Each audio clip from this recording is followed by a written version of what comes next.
In this podcast, two Gen Xers are taking a trip down memory lane, revisiting and reflecting on the cinema of the 1980s. We'll look at the hits and the flops, the studio blockbusters and art house indies, the critically acclaimed, and the universally reviled. The series is hosted by me, Lisa Molinelli, a writer and librarian, and features Dustin Morrow, a filmmaker, author, and professor of film. So pull on your legwarmers, crank up your boombox, and hop in the DeLorean. It's time for the Long Rewind. Welcome to the Long Rewind. I'm your host, Lisa, and with me as always is Dustin. Hello, everybody. And we're here to talk to you about the films of the second half of 1988. But first, errors and omissions. Oh, yes. I think in the last episode, I made some reference to Planes and Trains being out, but it actually came out at the end of 87. Well, that's understandable. It was like an 87 Christmas movie. It probably still would have been playing in early 1988, so it's totally understandable. Yeah. I can't remember even why I mentioned it, but there was some reason I mentioned it. Yeah. Christmas movies, John Hughes it was John movies. Hughes. Yeah, it was like the John Hughes transition from teen movies to adult movies. It was She's Having a Baby and Planes, Trains, and Automobiles. Yep. Yeah. Yeah. Okay, anyway. You are forgiven. Back half of 88. Yes. There is much to discuss. Yes. A lot of huge movies. Yeah. What do you have? You usually have some really good groups. Here's how I grouped them. I just hits. So there were some huge hits that were big, sensations. And performances. I think some of the best acting of the 80s happened in the back half of 88. Yeah. And a lot of major directors had kind of prestige movies come out during this 6 months, especially towards the very end. Okay. Where should we start? Oh, well, start at the beginning. What was the first group you mentioned? Just hits. Yeah, let's go with hits. Start with hits. Well, Die Hard. Yep. Which we talked a little bit about in the last episode, and we probably don't need to go into too much of it here. I guess I'll ask you the question everybody asks about this movie, the big debate now, which is, do you consider this to be a Christmas movie? Right. I mean, I know a lot of people do. I don't know if I do. I think it's a spectacular movie. I think it's an excellent film, honestly, but I don't watch it at Christmas particularly. I mean, if someone else wants to watch it at Christmas, it's fine. I don't have real strong feelings about it. I think you consider it a Christmas movie. You and your sister watch it at Christmas, yeah? My sister definitely thinks it's a Christmas movie. She watches it every Christmas. I don't watch it every Christmas, but I like it. But yeah, I mean, it's got just enough Christmas in it that I can see why it's a Christmas. Yeah, it's not that I don't get it. I don't have strong. Although people take this debate really seriously, which I don't. I actually don't understand. Yeah, I don't take it that seriously. Yeah. Have you ever seen? There is a great. What do they call them? The why am I blanking? The calendar that counts down toward Christmas. Oh, an advent calendar. An advent calendar, yeah. Mm-hmm. There's a great advent calendar that is... Was it the Nakatomi Plaza? It's Nakatomi Plaza. That's awesome. And it has a little Hans Gruber, a little Alan Rickman. And it's numbered 31 to 1. Oh my and so the first floor, like 31st floor. And you move Alan Rickman down the Nakatomi Plaza until he gets to the bottom, and that's Christmas. Yeah. It's so festive. Yeah, it's very cool. Yeah, that's really fun. That's great. Yeah, we should get one. Yeah, we should. That's great. Other hits. Young Guns. Love Young Guns. Young Guns was a Western, which, at a time that they weren't really making Westerns, and it's a kind of a pop Western with very poppy. Every hot young actor of the era. Yeah, I call it a guy. I was thinking it's like a Guys of the 80s ensemble kind of movie, and there's a lot of those, but it's one of them. Yeah. Yeah, let's see. Can you name all? This isn't a quiz episode, but can you name all 6 Young Guns? I'll try. Okay. You mean the actors or their? Okay, so Kiefer Sutherland, Lou Diamond Phillips, who we talked about from Stand and Deliver, also big year for him. Okay, that's 2. Emilio Estevez. That's 3. Is it Charlie Sheen also? Yep, that's 4. How many are there? There's 6. Is Casey Shamasco one of them? Yeah, that's 5. I'm almost there. You're missing 1. Oh, gosh. Is it someone really famous? Like, am I blanking on someone really super famous right now? He's not super famous, but he's famous. You know him. Personally? I don't know any of these people he's personally. An old friend of yours. I am blanking. Who's the last one? It's Dermot Mulroney. Oh, yeah, of course. Okay. Yeah. Yeah, it's really fun. Yeah, it's a great movie. I love it. Terrence Stamp is great in it, too. Oh, that's right. Terrence Stamp is really good in it. Yeah.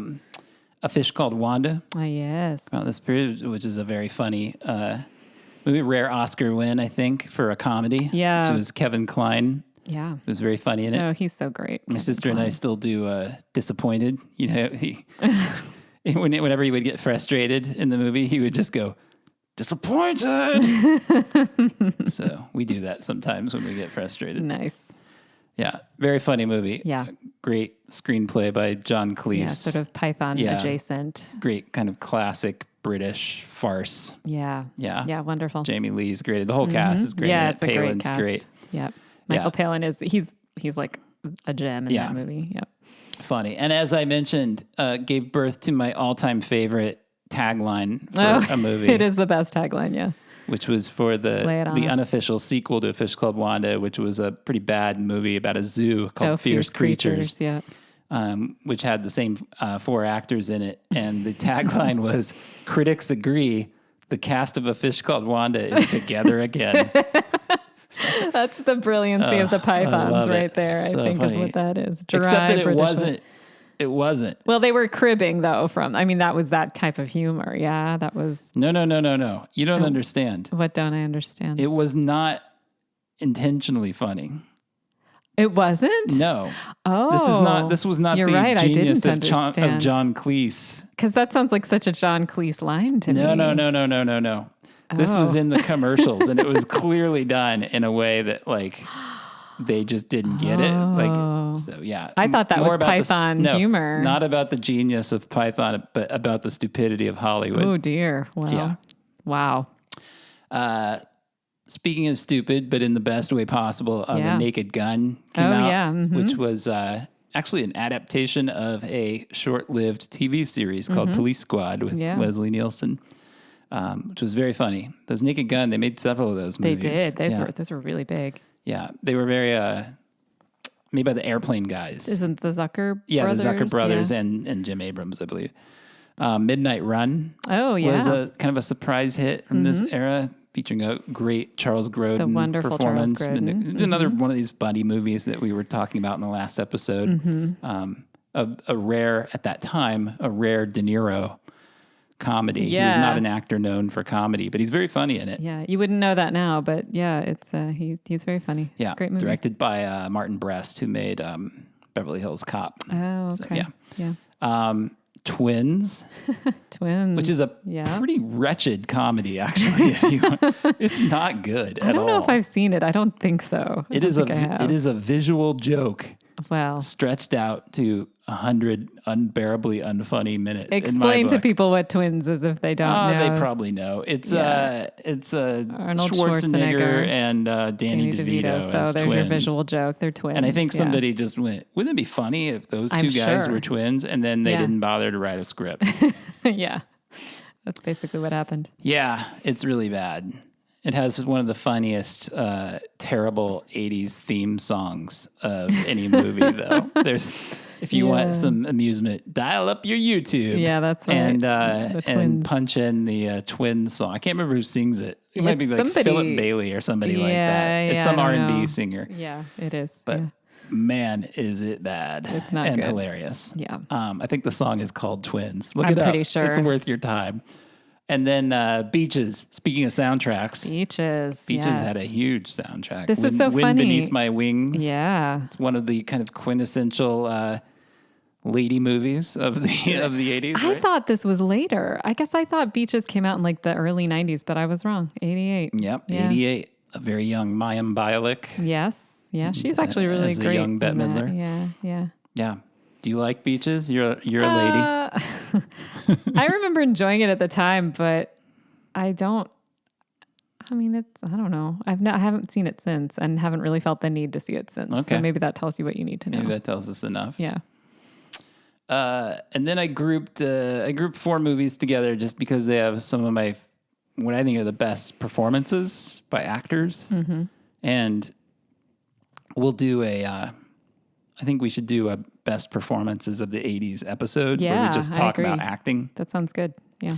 So I probably don't even need to go into these that much other than to mention how good they were. Mm-hmm. So it would be Michael Keaton in Clean and Sober, which I don't think you've seen. I don't think I have. No, I haven't seen it. Oh my God. It's a movie about a recovering addict. Yeah. And it's just raw and visceral and great. And Morgan Freeman is really good in it. He plays his sponsor. And Emmett Walsh is great in it. Kathy Baker is great in it. Wow. It's a great movie. Quite a cast. Yeah, really good movie about sort of the process of getting sober. Wow. And the battle that is. And Michael Keaton is just incredible in it. I love Michael Keaton. He's one of my favorite actors, and I think he was never better than in that movie. Wow. The Accused, which is a rough movie to watch. I haven't seen that either. But it's very good. And Jodie Foster is incredible in it. It's probably her best work as an actor.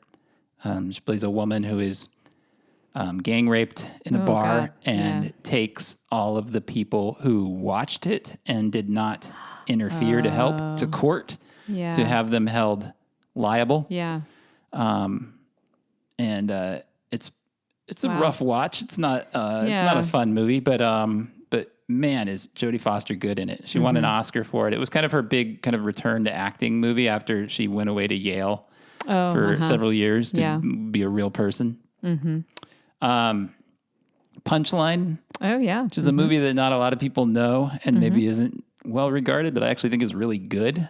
As somebody who's done stand-up comedy, I can tell you that there's a lot of truth in this movie, and it really gets how unhappy a lot of stand-up comedians are, and how how smart they are, and how that's not necessarily a great thing. It doesn't necessarily make you happy. Well, explain to people what Punchline is. Well, it's just that it's about stand-up comedians. Yeah. And specifically, it's about one who's kind of been in it for a while and is really jaded, and that's Tom Hanks' character. And then a woman who is kind of dabbling in it as like an amateur, which is kind of what I did back when I was doing stand-up comedy, played by Sally Field. Yeah. And she has some success, and there's some resentment because she is dabbling, and it's a good movie. It's a perceptive movie. The thing I remember about that, I think a lot about the fact that she's a housewife in that movie, right? John Goodman plays John Goodman's her husband. And I guess it's another one of those like sub themes of the 80s, these sort of women trying to work or at work or, that kind of thing. I know that's not really what it's about, but there's a few of those movies that come out this year, and that is kind of in that theme as well to some degree. And she's very good in it, but I mention it because of Tom Hanks. Yeah. Tom Hanks is incredible in this movie. Yeah. It is like, there's a scene in this movie in particular where he kind of has a breakdown, but tries to be funny. And, it's almost hard to watch. It's so raw and sad. So interesting. He's great. It's an unfairly forgotten movie in his filmography because it's, I think, one of his best performances. Well, it's so interesting that it's the same year as Big. I mean, that's a pretty far cry from Big in terms of the type of character. I think he's better in Punchline than he is in Big. For sure. Yeah, I would agree. But it's just such a different movie. Yeah. And then finally, Scrooged with Bill Murray. Yeah. And I think the best work he ever did as an actor. Such a good movie. Not that he wasn't good in like Lost in Translation and some other movies. He's wonderful in a lot of things, He's heartbreaking in Scrooged. It's one of those movies I think that if you haven't seen it in a long time, that maybe your memory of it doesn't line up exactly with what it is. I think it's easy to think of it as this kind of broad, very wacky comedy, which it is. Like, there's a lot of wackiness in it for sure, but it's also pretty dark. And the last 15 minutes of it, where he takes over that live broadcast and speaks directly to the camera and has his kind of emotional breakdown, is really great. Like, he's great in it. It's a great performance. I cry easily, but I cry a lot at this movie. You've seen me do it. It makes me cry a lot. Yeah. So those are the actors I noted. And then I had a whole list here of prestige director movies, which I can just list off real quick. only a few of these are things that I would go into, like that are particular favorites of mine, but they were big movies in the careers of all these guys. Yeah. So Scorsese finally made Last Temptation of Christ, which was his kind of passion project. Which, you know, it is what it is. Has a great soundtrack by Peter Gabriel. It's probably my favorite thing about it. I haven't seen it. I'd be interested to see it, but I haven't. Yeah. It's, you know, it is what it is. Yeah. Jonathan Demme did Married to the Mob, which was a minor hit for him in this era. Has a very funny Michelle Pfeiffer, but is otherwise not the greatest Jonathan Demme movie. Luc Besson made a splash with Le Grand Bleu, known as the Big Blue here, which is a beautiful movie. It's a little all over the place. It's like 3 hours long, and at times it's like almost like a slapstick comedy, and then sometimes it's like a sports movie, and then sometimes it tries to be like an old-fashioned romance. And Rosanna Arquette is the lead in it, and she's a little out of place, and it's a weird movie, but it's one thing it's definitely you can say about it is that it's beautiful. I do really like it. Oh my God, is it beautiful? It's beautifully shot, and it has this unbelievably gorgeous score by Eric Serra. Like it'll kill you. It's so good. I saw this movie when I was at the Cannes Film Festival. Yeah. They showed this movie on the beach late at night. Yes. One night, and we all just sat next to the ocean and watched the Big Blue. Yeah. And with the Big Blue next to us, I suppose. Amazing. And it was quite an experience. It's bet a lovely it was. film. I love that movie. And I remember I joined you later at Cannes because I wasn't attending Cannes, but I had to go, right? You got to go to Cannes if someone else you know is going. Yep. And I remember walking along the Croisette. They weren't showing the movie that night, but they always have an open air, or at least that year, they always had an open air movie out on the Croisette. And they were just playing the score. And it's like nighttime on the Croisette, and you're just walking and you're hearing that score. And it was like, oh. Yeah, it's one of my favorite scores. Yeah, it's fantastic. I listen to it a lot while I write. Yeah, it's beautiful. The documentarian Errol Morris made his big breakthrough movie, which was The Thin Blue Line. Oh, yeah. Which is, talk about a movie that actually makes a difference in real life. It was a film that basically exonerated a guy who was falsely accused of murder and got him out of prison. Yeah, wow. John Sayles did 8 Men Out, which is about the true story about the Chicago Black Sox who threw, was it the World Series? I think it was. They're the same players that come out of the cornfield in Field of Dreams seeking redemption. Like Shoeless Joe and all that. Shoeless Joe and his teammates. David Cronenberg did Dead Ringers with Jeremy Irons as a set of twins who are, I think they're plastic surgeons. Whoa. It's not one of my favorite Cronenbergs, although there are people that really love it. Michael Apted did the Diane Fossey biopic Gorillas in the Mist with Sigourney Weaver. Alan Parker made Mississippi Burning. Yeah. Alan Parker is a really interesting British filmmaker who I've mentioned, I think, on this podcast before, I think, who, like Richard Donner and a few other guys, Herbert Ross, like just worked in every genre at some point. And Mississippi Burning is a great movie.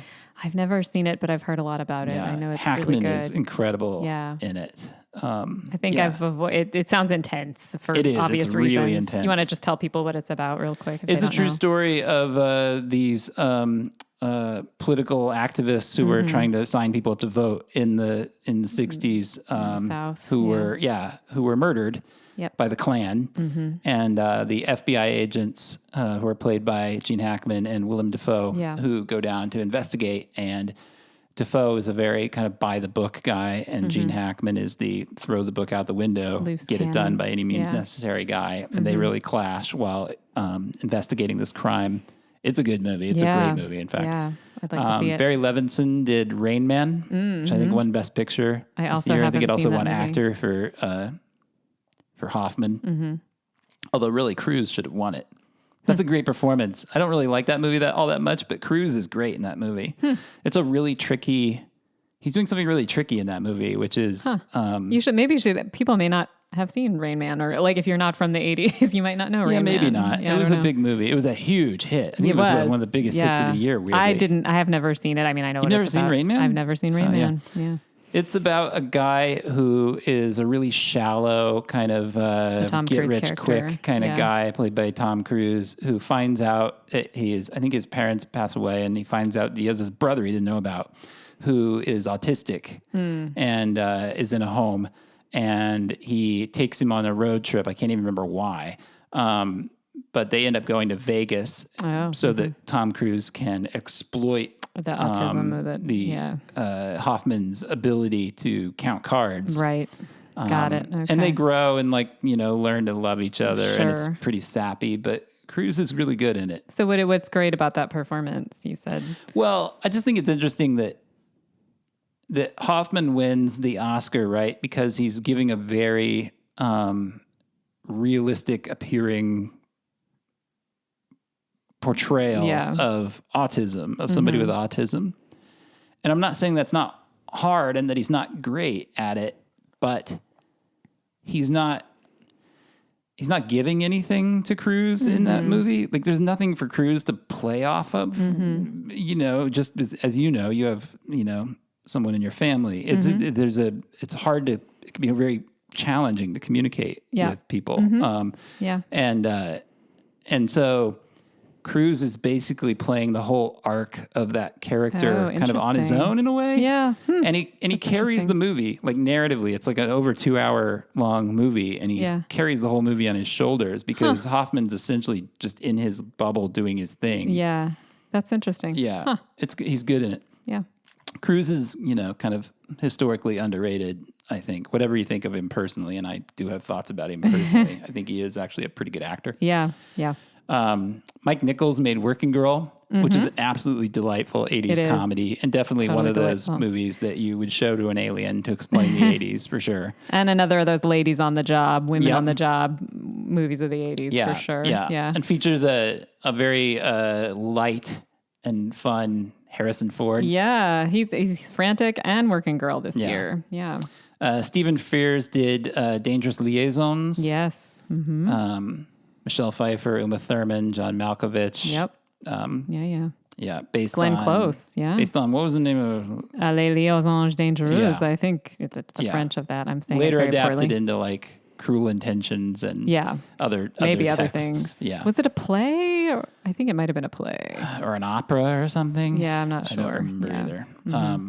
And then Lawrence Kasdan had The Accidental Tourist, which is a very sad but very good movie about a couple that gets divorced after losing their child and how he finds his way back into the world through his relationship with this kind of free-spirited dog trainer played by Gina Davis. It's William Hurt and Kathleen Turner play the couple reuniting with Kasdan from Body Heat. Oh, right.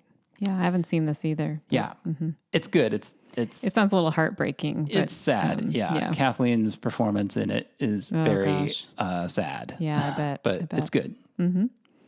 Did you have I have some other that are just like kind of random that I didn't know how to like put in any other category, but did you have any key films that you wanted to mention? I'm just looking. I mean, again, just because they seem key, I have like Child's Play, which was kind of a big deal, or I don't know, it felt like that to me. Well, it certainly launched a franchise that is still going to this day. Yeah. I mean, there have been a million Chucky movies, and there's now a Chucky TV series. There was a remake of this movie. Yeah. It just, for a low budget, micro budget movie, it just refuses, much like Chucky himself, refuses to die. Yeah. I mean, and I'll say this, I had a low opinion of the Child's Play movies. I had never seen the original. It's actually pretty good. Yeah. The first but only one. The original. I haven't seen any of which has ones. A really, which is something I know you really like.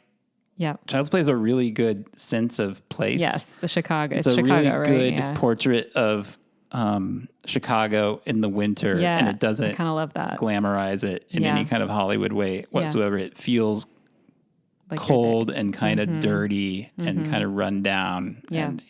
And I was surprised that I liked it and thought it was good. Yeah. So for whatever that's worth. I also had, this is probably belongs in a different category, but Cocktail, because it just feels like such an 80s movie. Oh Speaking my God, of Tom I must Cruise, have had that on my list here somewhere. It's got to be, it's probably it? like a B movie or I So had Bad it down It's Good. and So Bad It's Good. Yeah, I mean, maybe we need to wait, but it just feels so 80s to me that it feels key. And it's also I love Cocktail. I was shown by a very serious, I guess he's not all that serious, but a renowned film theorist in one of my professors in grad school rented, using department money, a 16 millimeter print of Cocktail so that we could watch it on celluloid in our genre studies class. The way it should be seen. The only way to see Cocktail on celluloid. Yeah.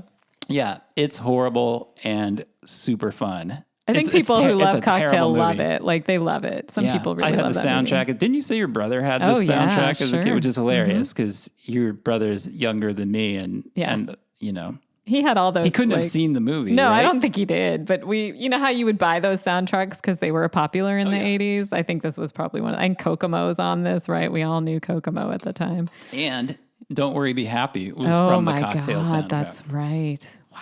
See, this is why I think it's a key 80s film, even if it's not.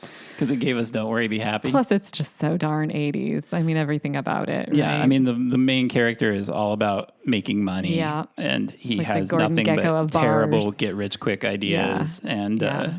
And it's full of sappy romance. And Elizabeth Shue is in there. Yep. Yeah, and they're flipping those bottles around. It's part of the Tom Cruise iconography. It really is. For sure. Yeah. Cocktails and Dreams, everyone. Cocktails and Dreams. That's the name of his bar. Yeah. Which is amazing. Oh, God, it's stupid. It's so bad. Boy. Yeah. At the end of that movie, he has, after they've broken up because she's rich and he's poor and her dad doesn't want her to be with him, he does get back together with Elizabeth Shue. He does. And you're like, gets her pregnant.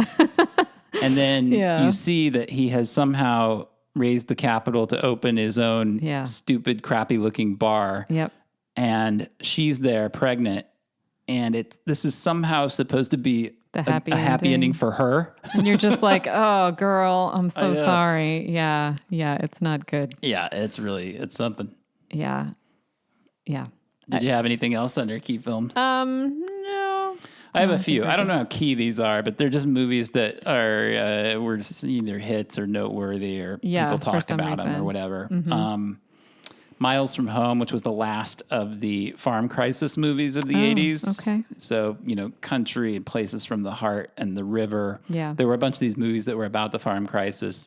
Miles from Home was probably the least known of them because that cycle of films had kind of run its cycle by the time 88 rolled around. Okay. But it's a pretty good movie. It's Richard Gere and Kevin Anderson play brothers who have this family farm that is foreclosed on, and they kind of become criminals. They kind of become kind of a Bonnie and Clyde thing. Yeah. The final Dirty Harry movie came out this time, which was The Deadpool. Oh. Which featured a very young Jim Carrey as Axl Rose. As Axl Rose? Yeah, essentially. Like there's a fake Guns N' Roses in this, and like all the music is provided by Guns N' Roses, but the singer is played by Jim Carrey, so he lip syncs Axl Rose. Oh my God. Yeah.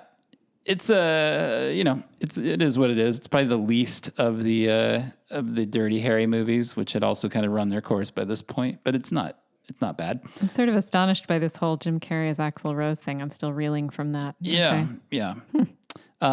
Big Top Pee-wee. Oh, yeah. Which was the sequel to Pee-wee's Big Adventure. And the last Pee-wee movie for a few decades until Netflix made another one. Oh. But it didn't make any money, and so it was kind of the end of Pee-wee on the big screen. But, he of course, went on to launch Pee-wee's Playhouse, I think a little after this, and that became a huge show.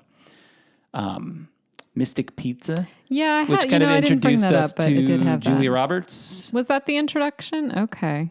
She had been in a couple things before this in super small parts. Yeah. Like jobs her brother got her, I think. But Mystic Pizza was the first movie, I think, where people really noticed her and thought, oh, this could be like she could be a big thing. Star, potentially. It's a movie I haven't seen, but I just think of it as pretty key 80s. Yeah. For whatever reason. Yeah. It's not a great movie. Moonwalker, which was a Michael Jackson documentary / music video / performance movie. It's a very strange movie. It's essentially a bunch of interconnected short films starring Michael Jackson. Wow, I don't think I've ever seen it. I don't think it's on DVD or Blu-ray or anything. It's I think it's kind of hard to find nowadays, but it was a bit of a big deal when it came out. I should think, yeah. Yeah. Buster, which was a Phil Collins movie, I think Phil's only big screen starring part. I didn't even know that was a thing. It's a true story about an old British gangster back in the day. And Phil plays him, and it's fine. I haven't seen it since it came out, but I remember it being kind of delightful. Mm-hmm. They Live, which was a John Carpenter cult classic. I had that under Hidden Gems. Yep. Yeah. I don't know. It's a movie I like weirdly, and I love Carpenter. He's one of my favorite filmmakers, but it's one that I kind of like less every time I see it. I actually think it's not as good as everybody thinks it is, but it does have a message, and it has this very clear anti-capitalist, anti-consumerist, anti-advertising. And it's got Rowdy Piper. And Rowdy Piper. It has, the immortal line, I came here to chew gum and kick ass, and I'm all out of gum. That's right. And it also has, I think the Guinness Book of Records has actually confirmed this, that it has the longest fist fight in movie history. Wow. Yeah, it's like a 14-minute fist fight between Rowdy Piper and Keith David in an alley where they're just... I kind of remember Rowdy Piper wants him to put on the sunglasses. Oh, yeah. There's actually a story about this. I don't know how interesting this is for people at home, but maybe I'll tell it anyway. Sure, go ahead. This is my dad. So my dad was a pharmacist. Yes. When I was a kid, he owned his own drugstore. Yes. And he supplied the medication to the local nursing community. home. Oh, the nurse. Yeah. And so once a week, he would have to go to the nursing home and he would restock the medication for each patient, which he did individually. Yeah. So he went there. He went to this nursing home, and it's late at night. And my dad was always getting home at 10:30, 11 o'clock at night. Hadn't had his dinner yet. He worked harder than anybody I've ever known. Yeah. So it's it's like that time of night. Yeah. And the poor guy wants to go home and eat his dinner, his cold dinner. And so he finishes stocking the medication, and the young guy who's like an attendant at the front desk at 11:30 p.m. at this nursing home, it has on his little black and white TV on the desk, They Live. Whoa. And the fist fight starts, the fist fight scene. And the guy's going, whoa, this fight's amazing. What an incredible fight. Oh my God, this fight's so great. Who do you think's going to win this fight? And my dad's like, I don't know. My dad didn't even know what movie it was. Yeah. And he's like, oh man, we got to watch. We got to find out who wins this fight. Oh no. And my dad's like, okay. And so he's watching it thinking any other movie fight, it'll be over in a minute. And it goes 14 minutes. And my dad's like, what's happening? My dad thought he was in the Twilight Zone. He's like, there is no movie fist fight that lasts this long. I just want to go home. And the whole time the guy's like, isn't this an incredible fight? Sometimes somehow I feel like, of course, your poor dad got roped into watching the Guinness Book of World Records longest movie fight. Yeah. When he was just trying to get home. Yeah. Oh, geez. Yeah. Poor Bob. Anyway, other movies. Walt Disney's kind of big return to big budget animation was Oliver and Company. Oh, yeah. I think a lot of people think it's The Little Mermaid, which was the first big hit of that era. But they actually had one before, and it was called Oliver and Company, which is about is it a dog or a cat? It's Oliver a cat. I'm pretty sure Oliver's a cat. I think it's supposed to be like Oliver Twist, but as a cat. Oh, you're right. You're right. It is. I didn't see it, but it has music by Billy Joel. Oh, that's right. My sister had the soundtrack on cassette, so I remember some of the songs, which are actually really good. Yeah, but I haven't seen the movie since that era. Yeah, I haven't seen it at all. I'm Gonna Get You, Sucker. Yeah. Which is a spoof of blaxploitation movies from the 70s made by the Wayans brothers, which has one of my favorite visual jokes in a movie, which is Keenan Ivory Wayans in his full pimp gear walking down the street, and you hear and then he advances in the frame, and then you see that he's got a full live band playing that song who are following him down the sidewalk. I think that's also the movie. Is that the movie where his outfit includes platforms that have goldfish in them? And he's stumbling and they are in the heels break of his open shoes. Or something. Yeah, I remember seeing that and thinking, whoa. And I think actually, while I thought it was a gag, I think that might have actually maybe been a thing. But as long as I'm telling Morrow parental stories, I wondered if this would come up. This one too. Sure.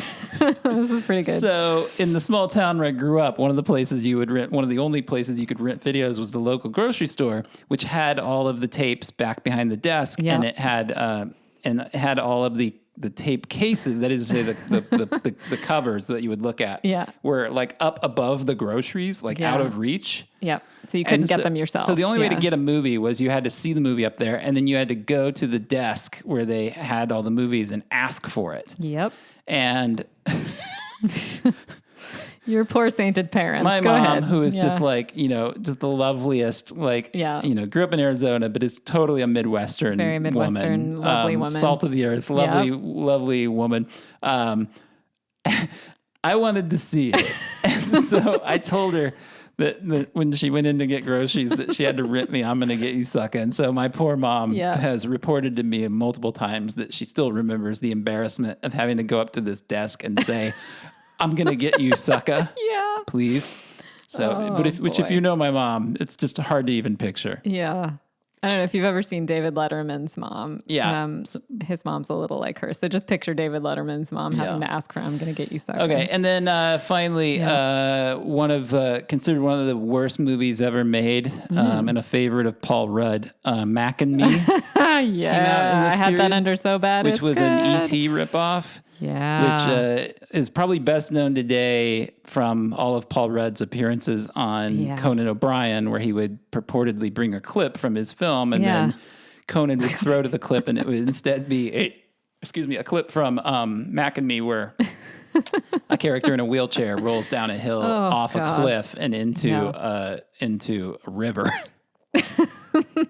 I shouldn't laugh, but it's a wild clip. I mean, just go watch any Paul Rudd clip on Conan. You'll come across it more than one time. Yeah. It's a wild movie beyond that clip, though. I mean, that movie is full of blank squares. We always talk about these blank squares. Yeah. It's pretty full of it. Yeah. Okay. Unsung gems. Yeah. What do you got?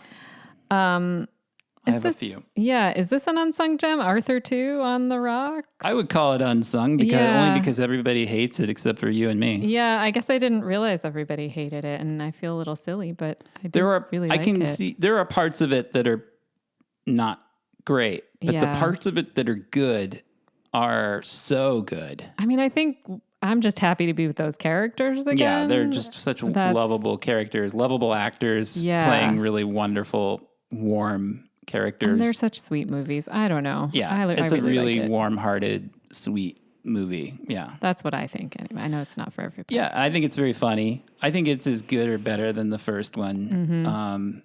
And yeah, I'm not ashamed to admit I've cried watching Arthur 2. As have I. Yeah, we quote it all the time. It's very sweet. Yeah. Yep. It has some very funny jokes in it. Yeah, and if you don't like it, that's your problem.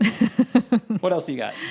The Blob. Yeah. Which I love. It's a remake of The Blob. Yeah, right? Of the old Steve McQueen monster movie classic. It's oh gosh, who's in it? You know the names. Kevin Dillon and Shawnee Smith. Shawnee Smith, yeah. I really love The Blob. I don't know. Yeah, made by Chuck Russell, who went on to hit it big with The Mask, the Jim Carrey movie. Oh, I didn't know that. Okay. And it's just really fun. You can tell that the people that made it have a lot of affection for kind of old 50s monster movies. And it's just a great updating of that with 80s practical effects. And I think the effects are pretty good. Yeah, they hold up. They're better than anything you would see in stupid CGI. And they're quite frightening. Yeah. Or they give you the feeling that they're supposed to give you. And I just really like it. And it gives you the nice small town feel, that sense of place thing again.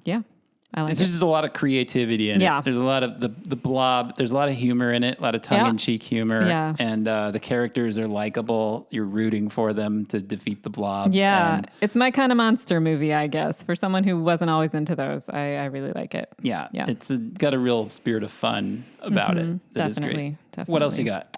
I have Feds, another Ladies on the Job movie. Which nobody's going to know this movie, so you better describe it because nobody will have heard of this. Well, you'll be better at it than I am. You've seen it way more times, but I really like it. It's Rebecca De Mornay and who's the other Mary actress? Gross. Mary Gross. From SNL. Yeah, it's a comedy about a couple of women who are they trying to be in the FBI? Mm-hmm. Yeah, they're right? at the FBI training academy. It's called Feds. Yep. Yeah, so they're training. And Rebecca De Mornay's kind of, I don't know, she's sort of like a tomboyish type of, not super book smart, but very physical. Mm-hmm. And Mary Gross is the more book smart one, and they sort of team up to try to get themselves through the academy. It's an Ivan Reitman movie. Oh, I didn't remember that. Okay. And it has, there are elements of Police Academy in it, for sure.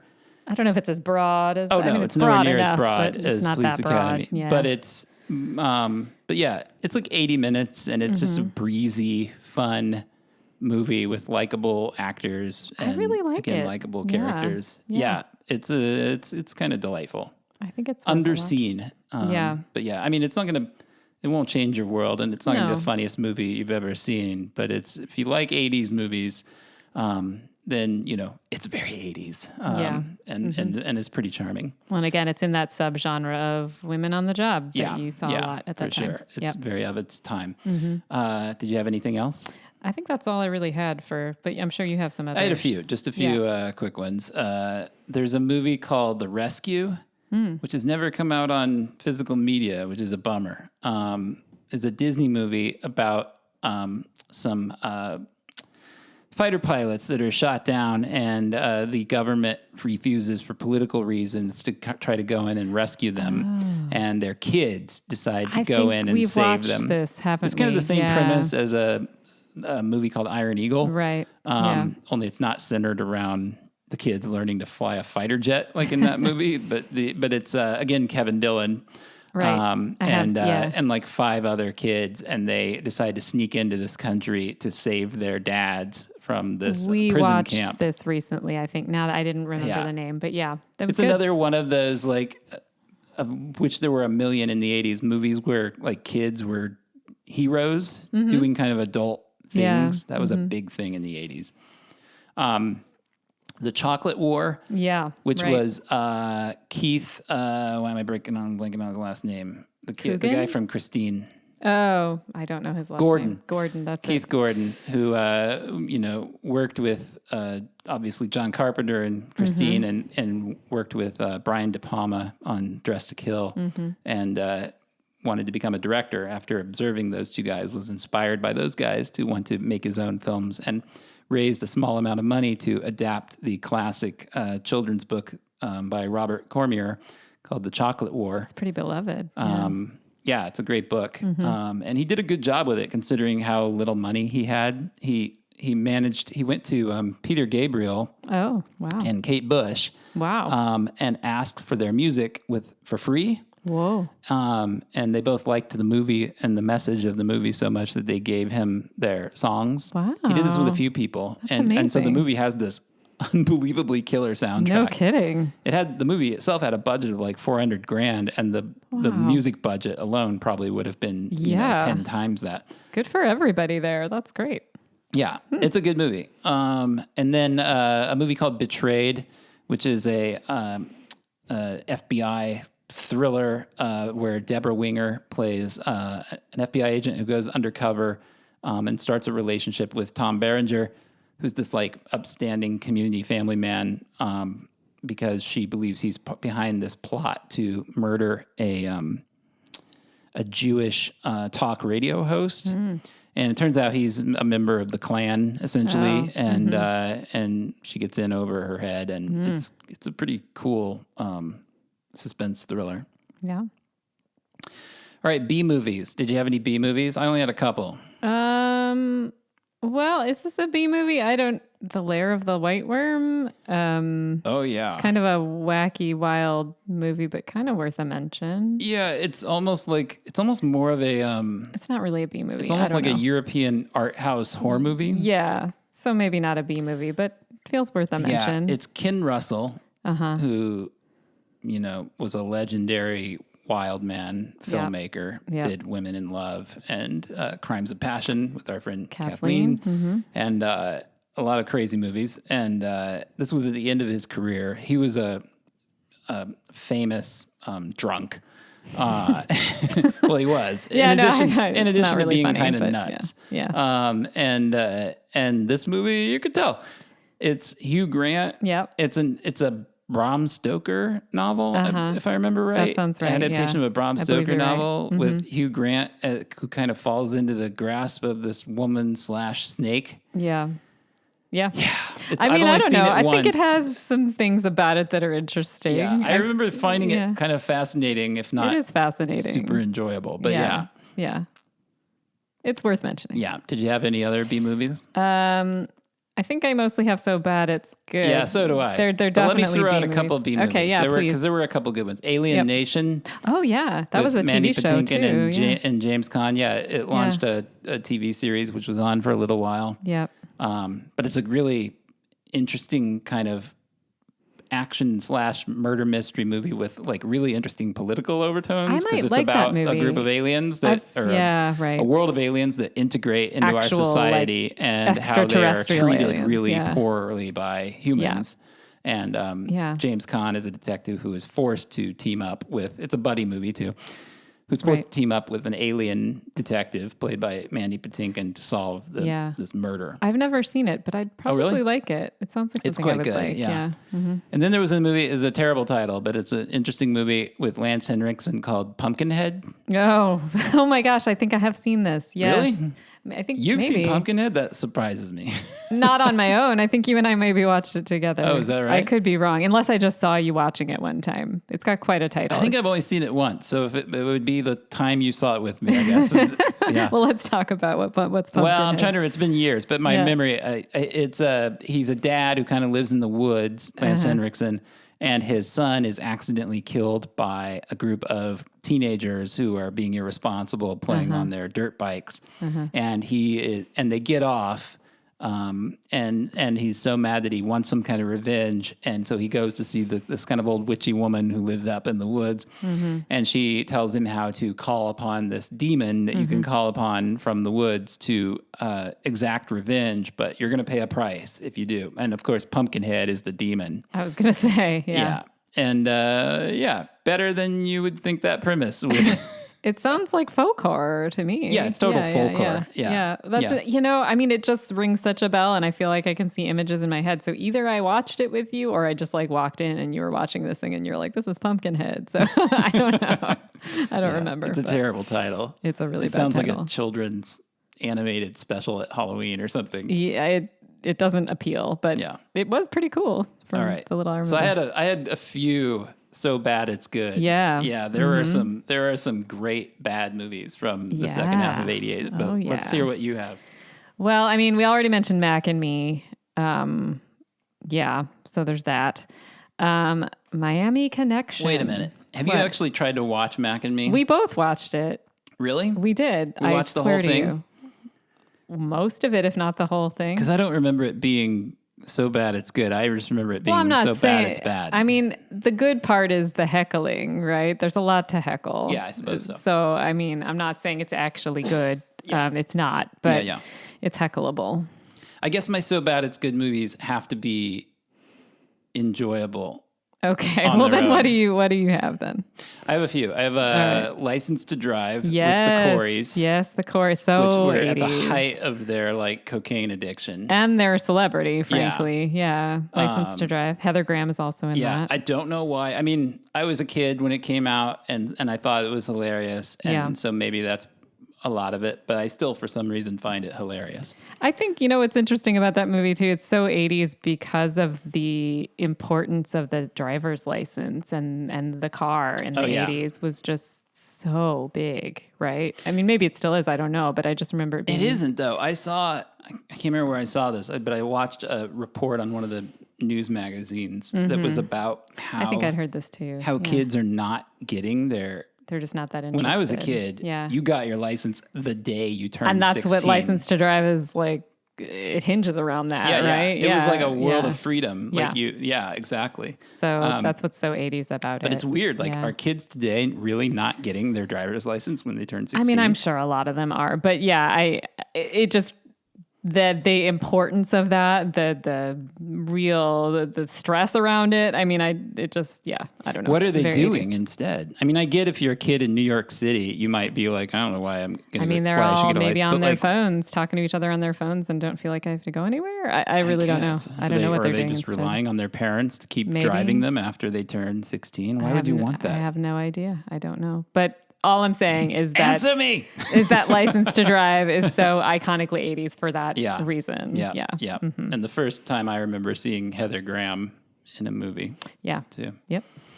Yeah. Ernest Saves Christmas. Yes, I had that. Yeah. Tell us about Ernest Saves Christmas. You have a lot of love for it. Yeah, I had a friend when I was a tween or a kid named Adam Folger, and we went to see Ernest Saves Christmas in theater. Mm-hmm. I don't know why, because I don't remember being a particularly big fan of the Ernest character, but we went. Yeah. And I remember laughing so hard that I thought I was going to pee my pants. I mean, Adam and I were weeping within 15 minutes of it starting. There's this sequence at the beginning where Ernest is like a cab driver in Florida, and a Christmas tree falls off the back of a Christmas tree truck into the middle of a freeway. Yep. And Ernest is like, I got to save this tree. And he ends up causing like a 50 car pile up or whatever. Yeah. Mm-hmm. And I don't know why, but for some reason, like whatever I was, 12 years old, whatever, I thought this was the funniest thing I'd ever seen as a kid. It would hit you at just the right time. Yeah, it hit me. Yeah. Somehow, something about it hit me, and so I still have a warm spot for it. It's actually kind of a sweet movie. Yeah, I can't we believe I'm watched saying it, I this, don't know, a few years ago. It was sweet. It's funny. It's 80s funny. I was surprised at how sweet and nice it was for someone who really had no affection for Ernest. Okay, and here's a good movie to pair with it, too, from a different holiday, but similarly centered around a character that is a fictional character but became synonymous with the real actor who played it, which is Elvira. Oh, sure. Elvira had a movie called Elvira, Mistress of the Dark. That's right. Where she like inherits a house or something in this small town full of like, it's like Mayberry. It's like very full of squares. People, And she comes in and shakes up the town. Oh, yeah, as Elvira would. Yeah. And, it's very 80s, and if you find Elvira's broad double entendre, almost Catskills comedy, jokes about breasts to be funny, then maybe you'll really like it. It is what it is. I say that a lot. Yeah. There's a really treacly, sappy, sentimental, cloying movie called Stealing Home. Oh. And this time, I don't know if you've heard of this one even. I've heard of it for sure. I don't think I've seen it, but I've heard of it. But it's about Mark Harmon is this, he's like a pro baseball player, and he finds out that his babysitter from when he was a kid has died and has left her ashes to him because he's the only one who'll know what to do with them. Oh. And he hasn't seen her since he was a kid, and he has no idea what she's talking about. Oh. And so the movie is he goes back to the town to collect her ashes, and he's trying to figure out what she meant. And so you watch, it's kind of a coming of age, like 60s coming of age drama, elevated tremendously by the fact that the babysitter is played by Jodie Foster, and she's great in it. But it's not a good movie. It's really cloying and sentimental, and in a way that's like really obvious. And so it's not great. But, if you're in the right mood for it, like on a Sunday afternoon. Sounds like something I could maybe get into. You could do worse. Yeah. I think you would like it. Yeah, it does sound like I would like it. Another Corey Haim movie, a horror film, is an adaptation of a book by Criminy. I'm blanking on his name all of a sudden. What's the name of the movie? It's not Watchers is the movie. I'm going to look it up. Is it Peter Straub or? No, it's the other guy. Who's the other one? Dean Koontz. That's who it is. Dean Koontz, I see. For the record, I thought of it before I Googled it. It's a wild, wacky, weird movie about a monster that is created in a lab along with a dog, and it has a psychic connection to the dog, and the monster's sole mission in the world is to kill the dog. And I think it was developed as a weapon so that they could send the dog behind enemy lines in the hopes that the monster would then track the dog into the enemy's camp and slaughter the enemy. This seems really complicated. Yeah. And so the dog gets out of the lab and is found by neighborhood ragamuffin Corey Haim, who adopts the dog, who is, of course, because it was made in the lab, smarter than any dog has ever been, which leads to a lot of comedy. And then the monster comes after them and starts slaughtering people as it gets closer and closer to Corey Haim, who is forced with his mother to go on the run. And as if that is not enough, wow, the government agent killer mercenary that is sent after both of them to recover the dog and the monster is played by Michael Ironside. Oh my God. I know. What a movie this is. Yeah. It's like 85 minutes and it moves like a train. I should think. And it's not good at all. But it launched like a few sequels. And Did it? Yeah, it's a bit of a cult classic. Huh. People that know it know it. I mean, it sounds fascinating. It sounds like a very complicated weapon, but interesting. Yeah, it's pretty nuts. Yeah. And then the final one that the very definition of so bad it's good. Yeah. Really. Do you know what I'm going to say? Are you going to say Miami Connection? It's Miami Connection. Yeah. Dragon Sound, everyone. Yeah. Which, if you don't know, it's a movie that was unearthed by the people at was it the Alamo Draft House? The Alamo Draft House in Austin, Texas, who regularly buy kind of old canisters of movies or old masters of film, like genre movies that nobody's ever heard of. And they bought this one and watched it and went, oh my God, this is a stone cold classic. Yeah. It's a movie that was financed, written by, starring, directed by a guy named YK Kim, who was a martial artist who owned Taekwondo studios, like the kind that you would see in like a strip mall in like a Jacksonville, Florida or someplace like that. Yeah, like all over the place, yeah. And he made this movie that where he played the lead, and he's a member of a rock band who are also kind of ninjas. Yeah, like I said, called Dragon Sound. Fight the coke trade in Orlando. Yep. The movie's called Miami Connection, but the whole thing is set in Orlando. Yeah. And it is one of the most aggressively terrible movies ever made. And because of that, it is minute by minute got more laughs than almost any comedy that is intended to be funny. It's pretty earnest also, as I recall. Really it's a lot. Yeah, you should just, I mean, it was so big, like 10, 12, 13 years ago because of Alamo Draft House. So maybe you've already seen or heard of it. But if you haven't, it's worth a watch. And it's got weirdly catchy songs. It does. Taekwondo. And Friend for Eternity. Friends for Eternity. Friends for Eternity. Yeah, good songs. Yeah, and there's some real Oscar-winning scenes or Oscar nomination level scenes. I'm thinking of there's a character who doesn't know who his dad is or something. Oh, yeah. It's one of the best scenes in the movie, if not the best scene in the movie. All the guys have their shirts off for no reason. Yeah. And he gets a letter from his long-lost dad, and he breaks down crying and tells his life story, and it's quite incredible. So, things to look forward to if you haven't My favorite seen scene, however, from Miami Connection, if we want to jump to rewindable moments. Yeah, it's full of rewindable moments. Is the scene where they're training, and they're like training on the lawn outside their at university. College, yeah. Uh-huh. And YK Kim does a move where he sticks his foot in another guy's mouth. I thought it was his nose. Doesn't he grab his nose? He does, but there's a scene where he puts it in his mouth, and the guy just holds it in his mouth.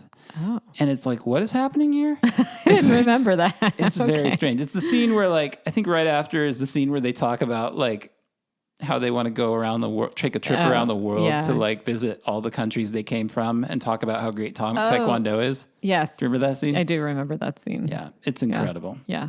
So rewindable moments, favorite scenes. What do you have? Well, we've already discussed Miami Connection. Yeah. In Arthur 2, there's a few things I love. First of all, when they meet up at Tavern on the Green and they dance at Tavern on the Green, only because I have a lot of affection for Tavern on the Green. And it's lit so beautifully. It's one of the most beautiful, it looks like the nicest restaurant you could go to in your life. I mean, I'll never forget that seeing that made me think that was the height of like classy New York. Like that to me was where I wanted to be. It's a great New York movie. The whole opening where he's in the car and they're driving through the park and he keeps bothering the guy in the other car. I know. Do you have any Grey Poupon? I think those movies are what gave me the idea of like what opulence in New York was for some reason. Anyway, the scene where they go to look at an apartment, they've lost their money and they go to this apartment. Yeah, it's very funny. There's a lot of great stuff in that. And the beautiful ending where he plays the trick on his Yes. His butler. His new butler. That's a wonderful part too. There's a lot of good stuff in there. Nobody has any idea what we're talking about because we're the only ones that like this movie. Yeah. So moving on. Yes. I had some stuff from The Blob. There's that scene where the waitress goes into the phone booth and the blob surrounds the phone booth. It's incredible. Oh my gosh. Yeah. That's where the practical effects just shine, I think, in that. She's trying to call the cops, so she gets into an old-fashioned phone booth, closes the door, and then the blob surrounds he oozes over the entire phone booth, so she's trapped inside the blob, but she's still alive. And he's trying to come in through the bottom, and she's using her foot to try to hold it closed while she calls the cop. Yeah. Yeah, it's a great suspense sequence. Yeah, it's really good. There's other stuff in the blob. I don't know if you have others. Yeah, there's a ton of them. The guy getting pulled down the drain. Oh gosh, I can't even think about that scene. It's so creepy. Pretty wild. The scene in the sewer where they're on the motorcycle and they ride up the side of the sewer pipe to get around the blob, which is along the bottom of the pipe. It's pretty badass. Yeah, it's pretty crazy. Yeah, that's good. There's a lot in Die Hard. You probably have. I can't really actually think of one thing in Die Hard, but I do love that he does the whole movie barefoot. Yeah, I just think that's brilliant. Yeah, I think my favorite scene in Die Hard is when he ties off on the hose and dives off the side. Oh yeah. And then has to kick his way through the window. Yeah, that's pretty great. That's my favorite action sequence from Die Hard. There's so much good. And let's just give a shout out to the wonderful Alan Rickman. Well, yeah, one of the great movie villains of all time. Alan Rickman, man. Hans Gruber. Yes. And we already mentioned Scrooged, but Put a Little Love in Your Heart and the all whole that ending of sequence Scrooged is so great. I'm weeping and What do you have for other? Yeah, I have a few more. Well, the aforementioned fist fight. Oh yeah, the 14-minute fist fight. Yeah. From They Live. Unbelievably feel-good ending of Working Girl. Oh yeah, I love where that. She comes into work and she thinks she's the secretary, and then the secretary's like, "What are you doing?" And she's like, "Oh, you want me to get you coffee or whatever?" And she's like, "No." She's like, "Your office is in there." And then she realizes she's the executive and not the secretary anymore. We should watch that movie again. That's great. A great movie. Yeah. The last the third act of Mississippi Burning is just is basically Willem Dafoe, who's tried to do everything by the book and he's not getting anywhere. And he finally kind of goes to Hackman. He goes, "All right, we're going to do it your way." Then the last fourth or fifth of Mississippi Burning is just Gene Hackman on a rampage, kicking racist ass through the South. And it's great. Cool.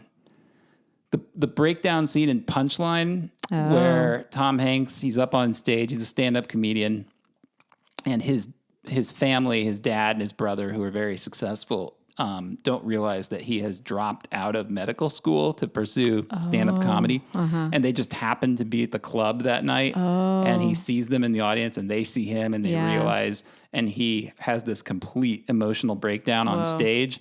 And it's a great scene, and he's great in it. Wow. The whole Jamaica sequence in Cocktail, which I think for people, I don't know how many people remember Cocktail, but for people who do, I think you kind of think of it as the whole movie as being in Jamaica. You forget that it's not. It's 20 minutes, maybe tops. Is it only 20 minutes? Yeah. The whole movie is set in New York. There's a little bit where they go to Jamaica, but it's almost all in New York. That's right. But the bit where he falls in love with Elizabeth Shue and kind of has an affair. That's what you think of as Cocktail. That's all in Jamaica. Yeah. But all that Jamaica stuff is so great. It's the best part of the movie. It is like being on vacation, just watching that. Yeah. It's true.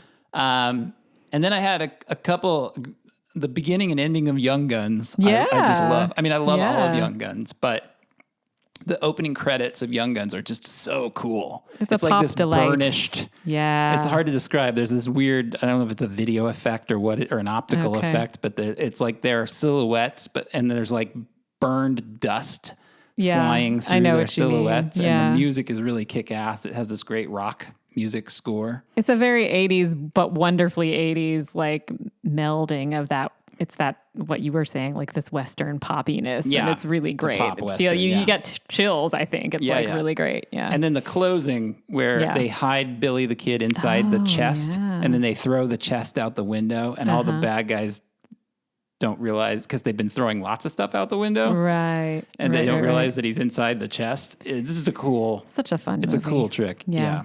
That's a really fun movie. Yeah. I also love the scene where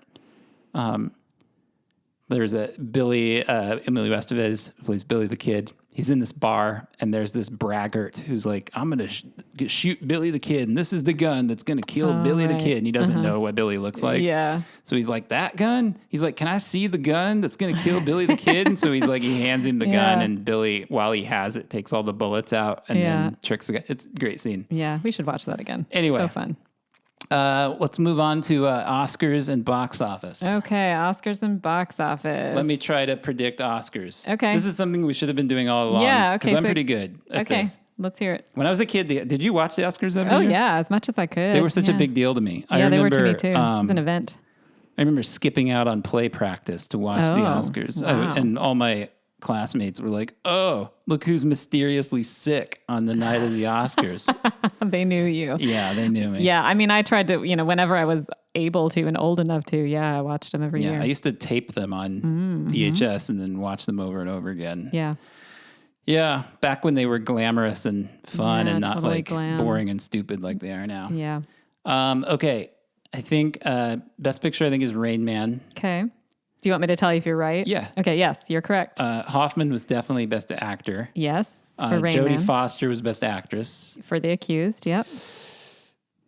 Was Levinson? Did Barry Levinson win Director? For Rain Man, yes, Rain he Man? did. Mm-hmm. And then I don't remember who the supporting actors were. Well, you actually said one of these earlier. Did I? Best Supporting Actor was Kevin Kline for A Fish Called Oh, Wanda. that's right. You mentioned this Kevin earlier. Kline, Fish Called Wanda. Any Disappointed. Yeah, that's right. Any guesses on supporting actress? Give me the movie. The Accidental Tourist. Oh, of course. Yeah, it was Gina Davis. Gina Davis for The Right. Accidental Tourist. That's right. And any guesses on Best Song? Well, I do think I know it. It was Let the River Run from Working Girl. Correct, by Carly I was Simon. like, surely it wasn't Don't Worry, Be Happy. No. It? That may have been nominated. I don't remember, but it was Let the River Run from Working Girl by Carly Simon. Yeah. A very Don't Worry, Be uplifting Happy song. was so inescapable. It was. That and Kokomo. I mean, Cocktail, man. Inescapable. Yeah. Yep. I don't even know if nowadays can that happen. I mean, maybe it does. That's a good question. I mean, you and I are not on TikTok, and so yeah, that's true. I guess the equivalent of it happening. would be like if you're a big TikTok user and everybody uses the same song in their TikTok video. That maybe that's. I guess so. Yeah. Because when you and I were kids, we consumed music through movies and TV and through the radio. Right? And tapes. And that song, like, you can't even understate this. Like, it was on, you heard it whether you liked it or not. Oh, yeah. Like 2 or 3 times a day for sure. like 8 months. I mean, I think the only place these days you hear a song, whether you like it or not, is like a coffee shop or the grocery store, right? Like, it's really nowhere I was else. watching, it was a while ago, but I was watching one of those, remember the 80s shows on like VH1? Remember when they used to do those? I love the 80s. Yeah. And they had Bobby McFerrin on. Oh, yeah. And he seemed really, I mean, I know a lot of artists have mixed feelings about some of their biggest hits. And there are certainly artists that are like, I don't ever want to sing that song again or whatever. Yeah. But in a way that I hadn't seen it with anybody else, he was like, that song destroyed my life. Well, He's like, I had no career after that because of that song. And he's like, I would have been better off never having had that song and having had a kind of a career of like less successful longevity. I mean, I think he's a pretty serious artist, right? And I think most of his stuff was maybe kind of different from that song. I'm not really sure, but yeah, it was. Well, that's the other problem, right? Is when an artist from, I was just watching Scorsese's movie about David Johansen from the New York Dolls, who of course had a alter ego as Buster Poindexter. Yep.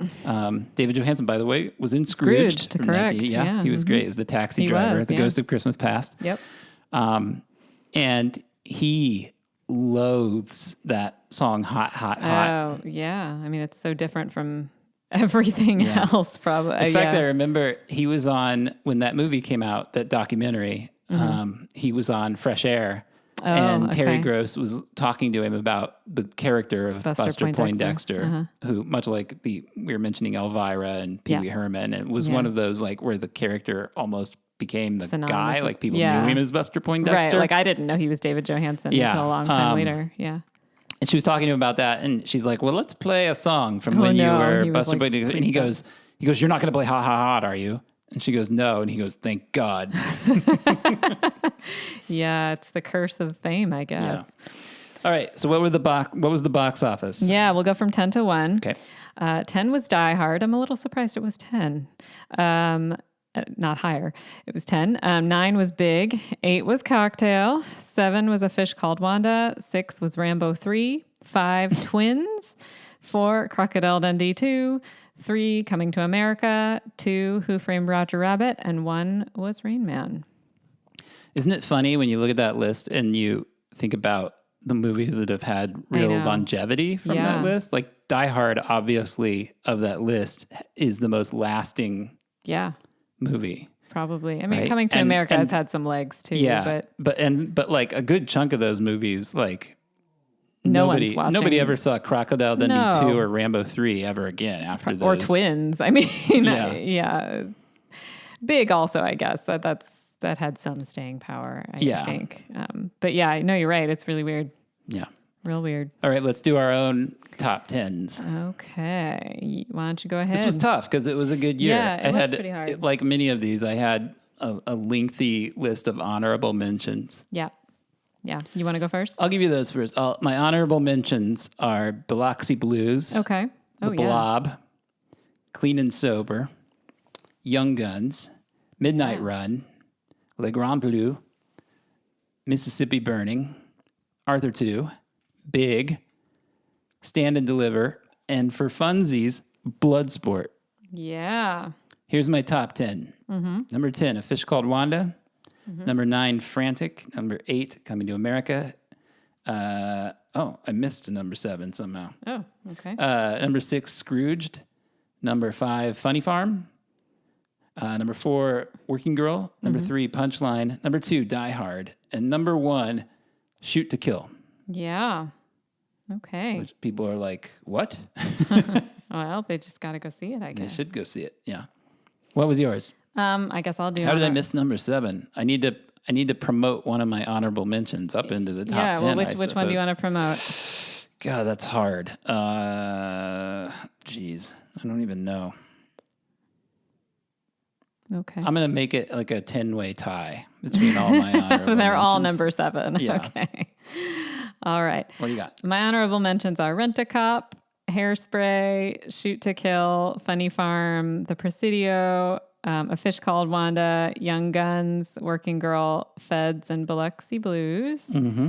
And then my top 10's like a little weird, I guess. Why is that? I don't know, because I didn't realize a lot of my like favorites are things that people hate or don't care about. But anyway.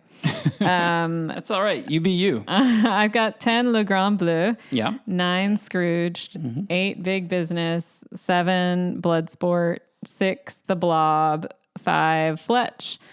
4 Die Hard. Fletch? I had Fletch for this year. I don't know. It was in my list. We didn't was talk like about 85. it. Well, it was on my 88 calendar. Huh. I don't know. Well, I guess I'll have to promote something. Anyway. I think Fletch Lives is 89, but I don't think there was any Fletch in 88. It was on my calendar. Well, I should say we pulled these calendars off of like Wikipedia or Box Office Mojo incorrect. Or some website. So it's that may have messed things up. Hard to believe there would be some kind of error on Wikipedia. But, yeah. All right. Well, anyway, 4 is Die Hard, 3 is Coming to America, 2 is Frantic, and 1 is Arthur 2. Yeah. Which I didn't realize people didn't like. But anyway, my top 10s are always like stuff I enjoy rewatching. And that's what it's based on. You know what I see? I see a broad mix of stuff. A person who has a wide mix, a cultured person with a wide mix of interests. Everything from horror films like The Blob to action movies like Die Hard to westerns like Young Guns. Yeah. I mean, they're all Bloodsport. Great. I mean, come on. They're great. Yeah. Endlessly rewatchable. That's right. Yeah. All right. Any closing thoughts? No, I was surprised at how great 1988 was as a year. I had a lot of affection for a lot of what was on here. Yeah. So, yeah, it's a good year. Cool. Well, we've got one more year. One more year of the 80s. Yeah. And then I guess we'll shoot off from there. Yeah. All right. We'll see you in 1989. Thanks for listening. Yeah. Bye-bye. You've been listening to The Long Rewind. The program is produced by Dustin Morrow and hosted by me, Lisa Molinelli. If you enjoy the show, please consider hitting the subscribe button, leave us a good review on your podcast app, and tell your friends about the program. We'll see you next time. Thanks for listening.